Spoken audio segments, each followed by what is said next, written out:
Då tackar vi Föreningen Norden och FRIS för deras seminarium. Och nästa programpunkt, Angreppen på civilsamhället, en global utmaning. Och det här programmet är ett samarrangemang mellan Östgruppen, Union to Union och Diakonia. Seminariet kommer att ledas av Maja Åse. Så jag säger välkommen upp till dig, Maja, och lämnar över scenen till dig och dina kollegor i seminariet. Tack så hjärtligt. Och du har... Då har jag mikrofon här. Ja. Ja, hör ni mig? Välkomna alla till seminariet Angreppen på det civila samhället, en global utmaning. Och det här är då som sagt ett samarrangemang mellan fackens solidaritetsrörelse Union to Union, Diakonia och Östgruppen. Och vi kommer dela in det här i två delar. Den första delen kommer att vara på engelska. Det är två exklusiva gäster. Sharon Barrow som är ledare för världsfacket ITUC. Och sen har vi Konstantin Baranov som är en välkänd försvarare av mänskliga rättigheter i Ryssland, Belarus och i Ukraina. Är det någon som hör mig? Kan inte ni vinka bara? Bra, jag har kontakt med publiken, det är underbart. Efter att de internationella gästerna har pratat ungefär 10 minuter per person så har vi en tjusig panel från Sida, Diakonia, Östgruppen och Union to Union. Så det här kommer bli intensiva 40 minuter så ingen kommer att riskera att somna. Och temat är alltså angreppen på civilsamhället. Nu ska jag dra lite grann på engelska här.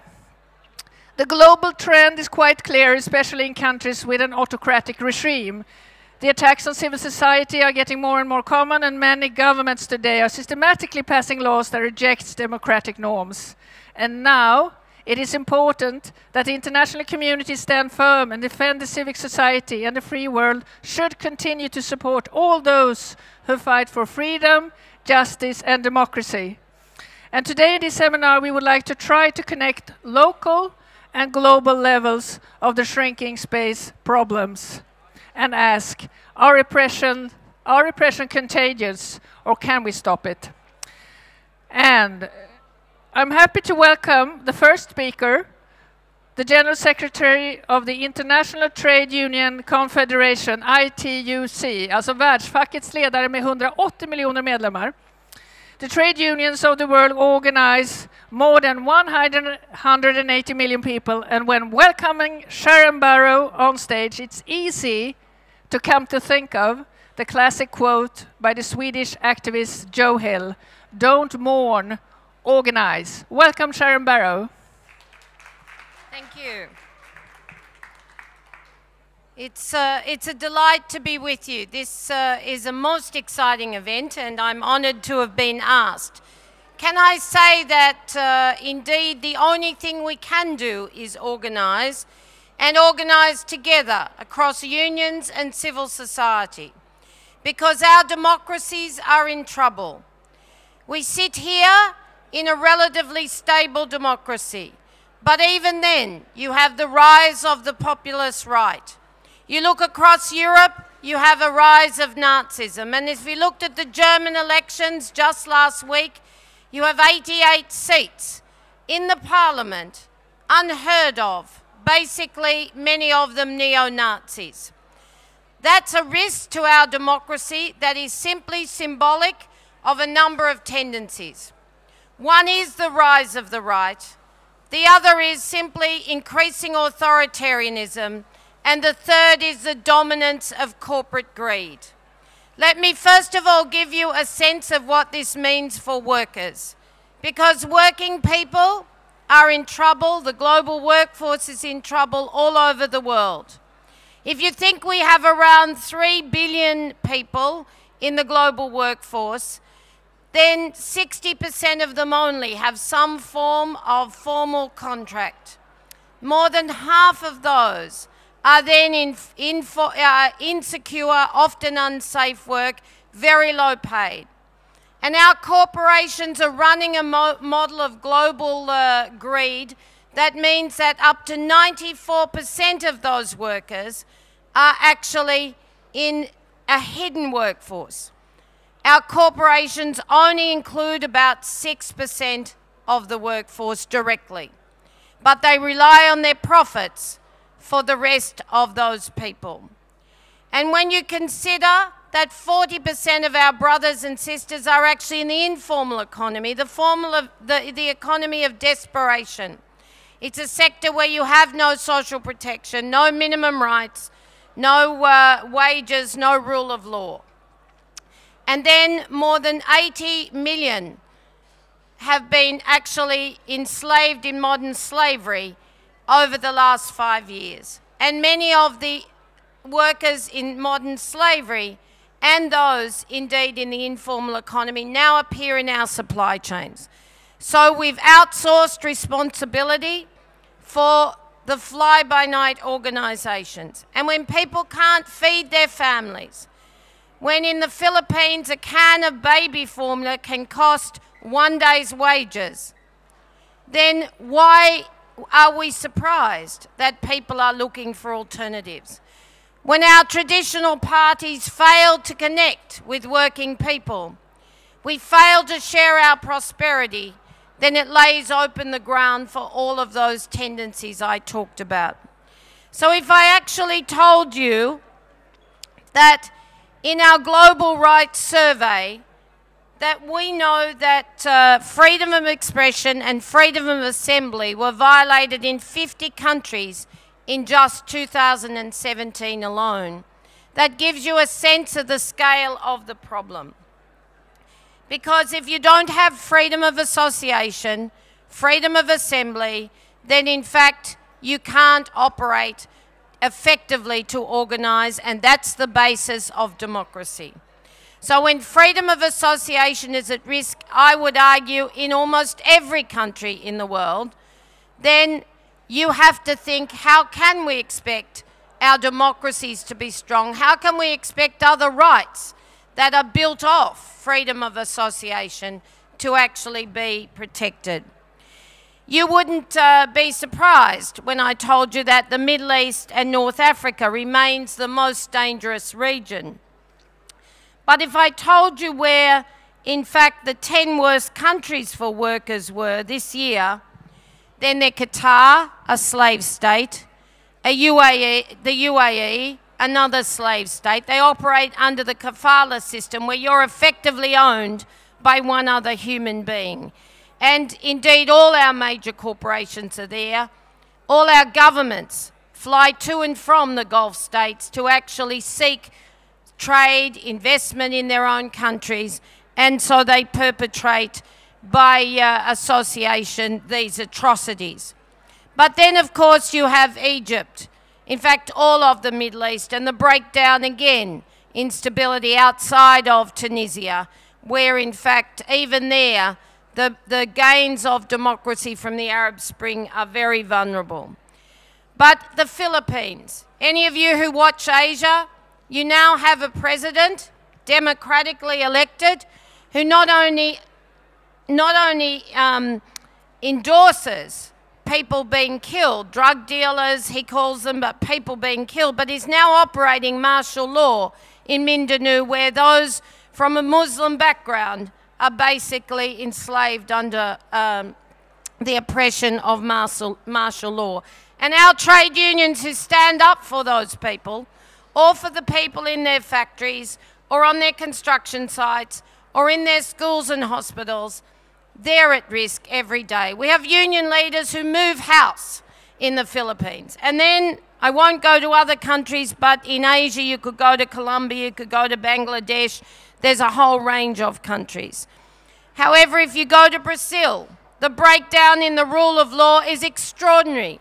A political coup that actually was brought about by those who are corrupt themselves. There are more than 200 corrupt politicians in Brazil's parliament who wanted to actually take over the parliament for their own protection. And in addition to the attacks on rights, civil space, and indeed union workers' rights, they've now put a bill in the parliament that would mean you can hire agricultural workers for food and accommodation. That's slavery in one of the biggest countries in the world. And then, of course, if you go to Africa, I was just there in Kenya a few weeks ago on the in the aftermath of the elections. And all of the civil society organisations with the trade unions are fighting the shrinking democratic space where civil society organisations are simply not allowed to register. And that's the case almost all over the world. So if you think about it, the right to organise, real threats to people with violence and indeed deaths against trade unionists, environmental rights defenders, human rights defenders, we all have a solidarity we need to protect. Let me just finish by talking about the Central and Eastern European region, because that's the focus of today. Indeed, I was just in Georgia, I think it was last weekend, the weekend before, and I went there because the government decided the leader of our independent unions, Irakli, had actually outlived his time. There was a railway workers' dispute, they didn't like it, they attacked him viciously in the media, on social media, his family, they impugned his integrity, and they put up an alternate candidate to be elected. Now, when they've done that to civil society in Georgia, it's worked. But the trade unions and civil society, but our family gathered behind him. We went there en masse. They knew we were there. We gave security to those voting, and indeed Irakli was re-elected with 70% of the vote. But is this fight over? No. In Kazakhstan, they've just jailed the woman who's the trade leader of our independent union, trumped up charges of corruption. And we are fighting to get her out. You can go to countries like Uzbekistan and see that we're still fighting child labour, although we have some hope, because after actually getting the government to ratify Convention 87, which is freedom of association, at least at the UN last week, the new president announced they had to expand the basis for human rights. So let's see. Let's see. But the final word is kind of on the margins of that region, but it's Turkey. If you look at Turkey, and right now I'm very proud of our unions because there is a solidarity on a boycott, effectively a strike, where we will not go to an international labour organisation, a tripartite conference in Istanbul, while hundreds of thousands, more than 140,000 men and women have been arrested for what? Being the voice of opposition, or they've been sacked, detained and so on. Where the leader of major NGOs, Amnesty International, was in fact not just arrested, well, not just captured, but in fact disappeared for days. Where we see almost $11 billion worth of businesses just being taken by the government, again because they claim they're the voice of opposition, and indeed the business community simply refusing to stand up. Business will be there, some of our governments will be there, but we will not. We will stand in solidarity for everybody's rights. And when I heard President Erdogan speak last week at the UN, when he actually said that our colleagues, brothers and sisters, journalists, the voice of opposition, were actually they were terrorists, and I've forgotten the other word he used, they were either terrorists or some spies, then you know this is a very rotten state of affairs. We're seeing again a democracy slip back into a dictatorship. That's the case right on the edges of the EU. If we don't stand and defend democracy, freedom of association and rights together, then we won't take back our democracies and we won't see the rights that we would want for our children and our grandchildren. Thank you. Thank you. Just one more question. What do you demand us to do in solidarity here in Sweden to defend human rights and the right of association all over the world? What do you want us to do? Well, in fact, the trade unions here are fantastic. Civil society here is fantastic. You are, by nature, internationalists. My deputy president is Carl Petter, of course, from the Swedish Carl LO. Petter Thorvaldsson, ordförande för LO. And I know firsthand just how serious the support for our three front lines are from the Swedish working men and women.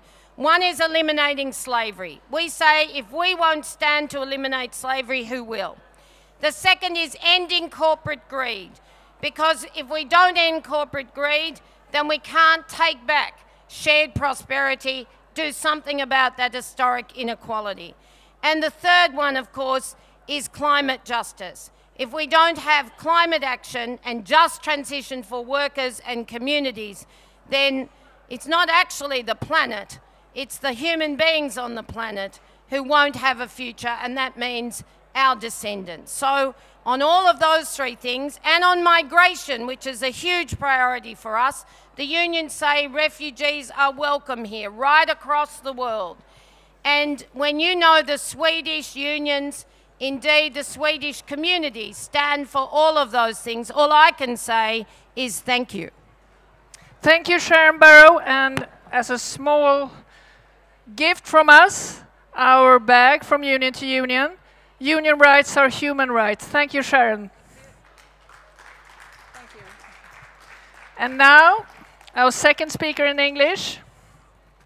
Are you still awake? She has a strong voice, Sharon Barrow. It's Konstantin Baranov. He's a well-known defender of the civil society and human rights in Russia, Belarus, and Ukraine. He's a member of the International Youth Human Rights Movement, and his primary fields are the protection of human rights defenders, freedom of association and movement. And he is, among many other things, also monitoring state pressure on independent NGOs in Russia under the Foreign Agents Law. Thank you. Welcome, Konstantin Baranov. A big hand from Konstantin Baranov. Thank you. I'm not sure. It's working. It's a pleasure. Yeah. It's a pleasure to be here and to address this audience. And thanks for Shan for this very powerful introduction to our discussion and raising very many important points. I come from the region which is famous for actually suppressing and persecuting civil society for many years already. This is what we see happening in Russia, in Belarus, in Central Asia for a decade or even more. But I would say that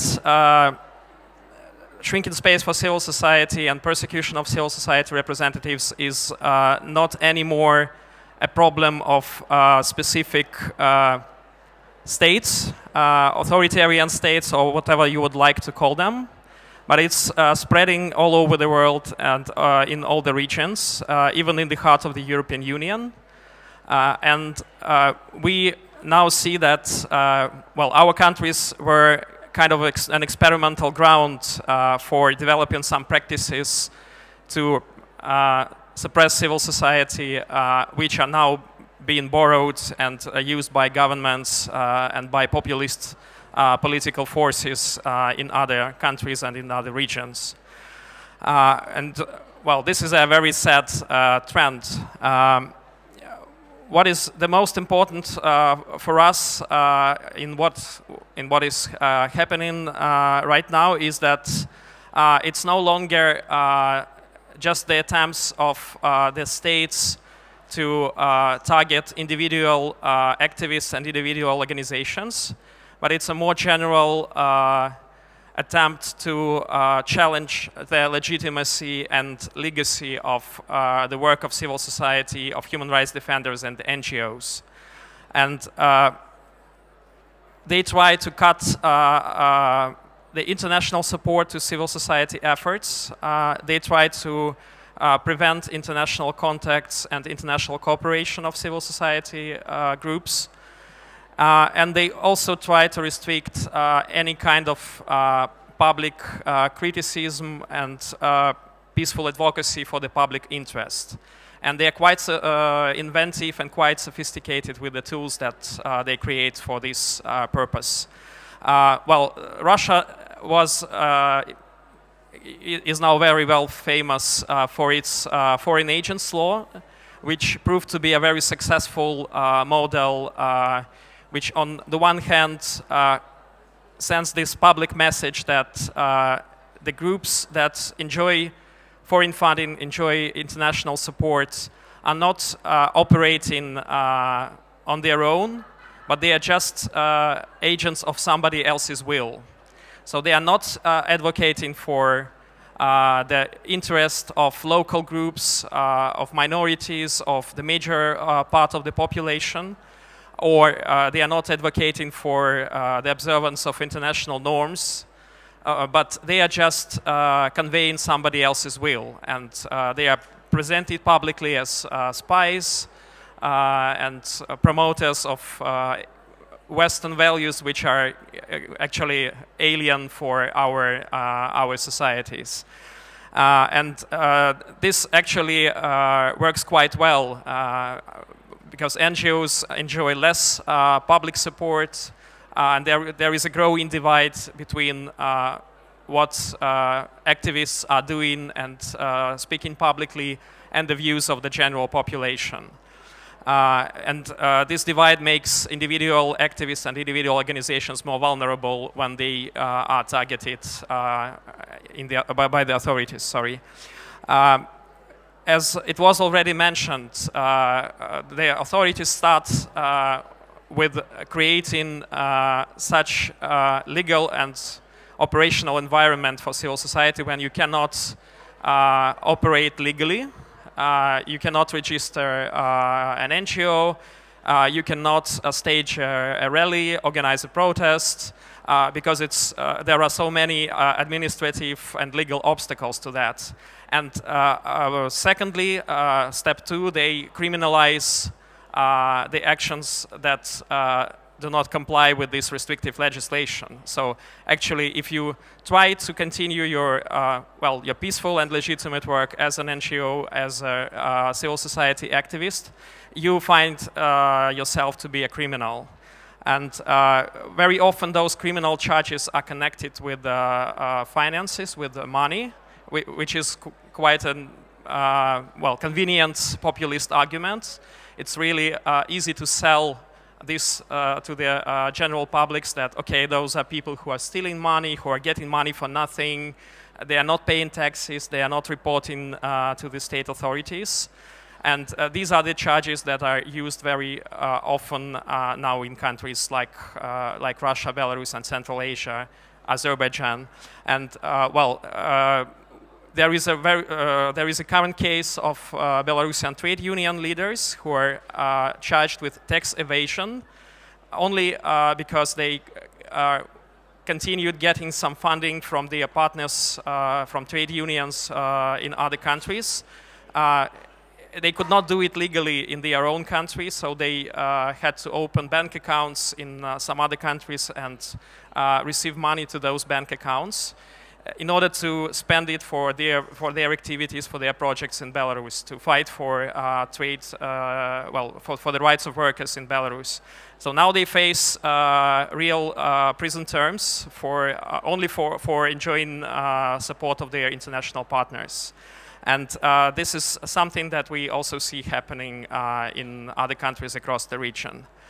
I would probably finish by saying that shrinking civil society space has already become a topic for many discussions across the world. This is something that many organizations, many people try to think of and brainstorm, but we should do the next step. We should find real solutions to defending and actually reclaiming our space, because now we only see it shrinking further. And we just cannot stay at this point. We need to find real solutions, and I hope that we will be able to discuss some of these today as well. Thank you, Konstantin Baranov. Oh, thank you.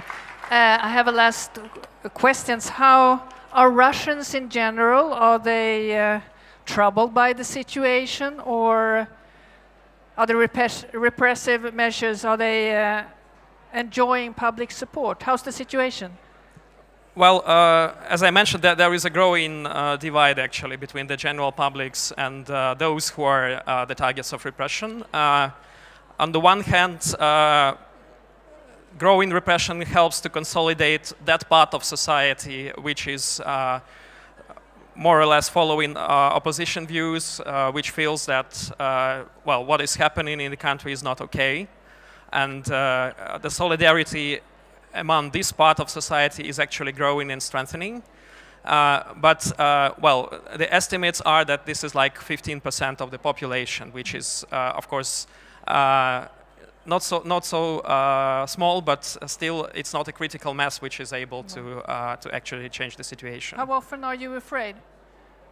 Well, my current work is not so much related to well, to activities in Russia, so I'm not so much afraid as other colleagues of mine who are doing the work on the ground. But well, yeah, actually, some of the things that that I do also can be the reason to actually open a criminal case against myself. I try not to think about it so often, and I try to think of well, all their international support and solidarity that I can get if something happens. Okay. Thank you, Konstantin Baranov.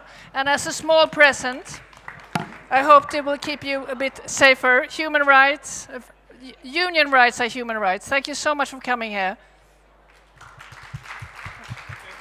Och nu så har vi en panel. Välkomna upp. Representanter från Diakonia, Östgruppen, Union to Union och Sida. Annika Andersson från Diakonia här. Martin Uggla från Östgruppen. Elsa Håstad, Sida. Kristina Henschen från Union to Union. Nu ska vi se, vi har 4 mikrofoner. Finns det 2 där i en potta där. Och sen har vi en här. Vi delar den. Ja, jag börjar med Annika Andersson från Diakonia. Då är min fråga, nu har vi lyssnat på hur det är för fackföreningar runt om i världen. Vi har hört om det svåra läget i Ryssland, Belarus och Ukraina. Och civilsamhället är utsatt för attacker över hela världen. Vad kan Sverige och din organisation Diakonia göra?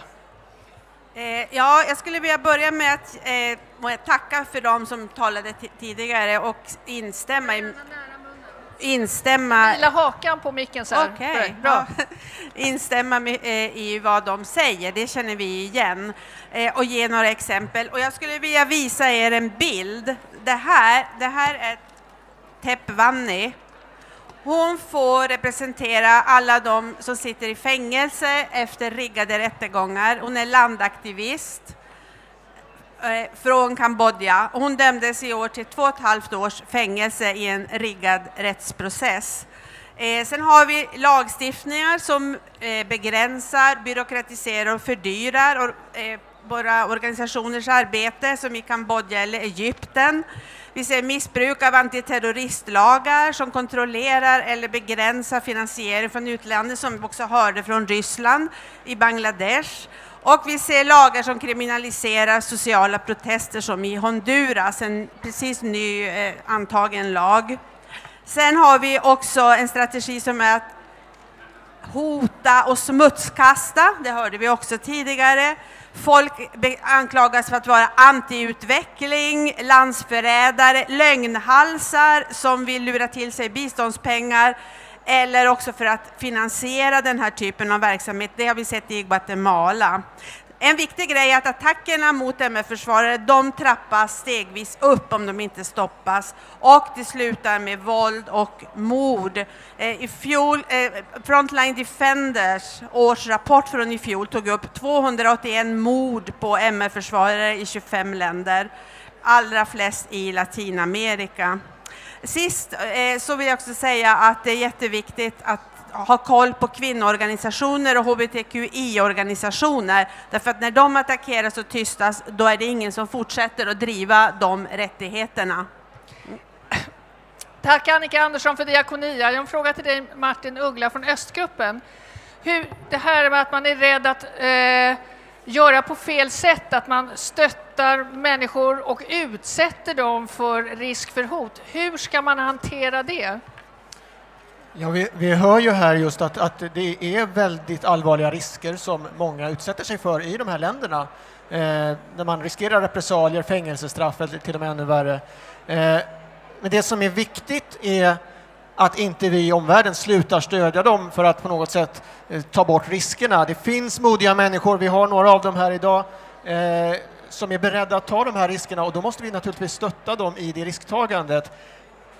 Att det finns en repressiv lagstiftning i Ryssland till exempel, eller Belarus och andra länder, det innebär ju inte att det borde inte vara ett hinder för att förmedla pengar till MR-försvaret till exempel. Tvärtom så finns det stöd i internationell lag för att finansiera till exempel MR-arbete. Och den principen måste vi stå upp för på politisk nivå.